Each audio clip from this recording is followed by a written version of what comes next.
Hello guys, આજે મારે 11 number ગાડી પકડીને ગામમાં ચાલતું જવું પડ્યું. એમાં થયું એવું કે આજે પપ્પા નીકળી ગયા ગાડી લઈને ક્યાંક બહાર ગામ, અને ભાઈ પણ ઓફિસે જતા રહ્યા બાઇક લઈને. તો મેં 11 નંબર ગાડી પકડીને આવી ગયો ગોગા મહારાજના મંદિરે દર્શન કરવા માટે. દર્શન કરીને હું આવી ગયો પાછો ગામમાં. આ ગામનો નજારો છે, મારા ગામનો, જોઈ લો તમે પણ. પછી ગામમાં મળી ગઈ ભાણજી કે મામા મારાથી ચલાશે ની રેતમાં, મને ખભા ઉપર બેસાડી અને ઘરે લઈ જાઓ. ગામમાં દુકાનમાંથી પેકેટ લઈને આવી ગયા અમે ઘરે આવીને ભાણજી કે હું અત્યારે એક તો પેકેટ તોડીને ખાઈ જઈશ. તો મેં એને તોડીને આપીને હું આવી ગયો બારે આવીને બેસ્યો શાંતિથી. મારે જવાનું છે મુંબઈ. 3:30 વાગે ગયા હતા. ભાઈને કીધું ભાઈ મને મૂકવા આવો લાખણી, મારી બસ આવે છે. તો મેં કરી દીધું ઘરને બાય બાય કરીને બાઇક ઉપર બેસીને ફરીથી મેં કરી દીધું ઘરને બાય બાય. ગેટની બારે આવ્યો તો થોડીક અમારા રસ્તામાં થોડીક રેત બહુ છે, તો ત્યાં બાઇક સ્લીપ કરતો તો પછી ત્યાં જેમ તેમ કરીને રોડ સુધી પહોંચીને ફાઇનલ આવી ગયા લાખણી. ભાઈ મને મૂકીને ઘરે જતા રહ્યા પાછા.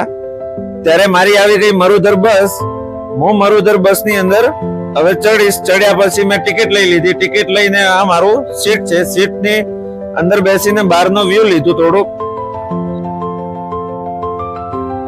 30 મિનિટ પછી અમે પહોંચી ગયા બનાસ નદી ડીસા બ્રિજ ઉપર ચડ્યા પછી અમે પહોંચી ગયા સિટી ની અંદર. ડીસા સિટી નો આ વ્યૂ છે.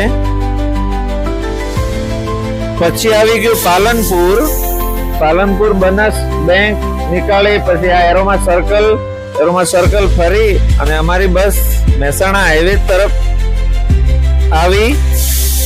પછી અમે નીકળી પડ્યા મહેસાણાથી સીધા અમદાવાદ જઈને અમદાવાદનો વ્યૂ લેશું. ત્યાં સુધી મને થોડી ઊંઘ આવે છે, તો હું અહીંયા થોડીક ઊંઘ લઈ લઉં. આ અમારું આવી ગયું અમદાવાદ. રાતે 8:30-9 વાગે જેવું કંઈક અમદાવાદ થી ફાઇનલ લાસ્ટ. પછી અમે ઊંઘાઈ ગયા હતા. સવારમાં 5 વાગે પહોંચી ગયા મુંબઈ.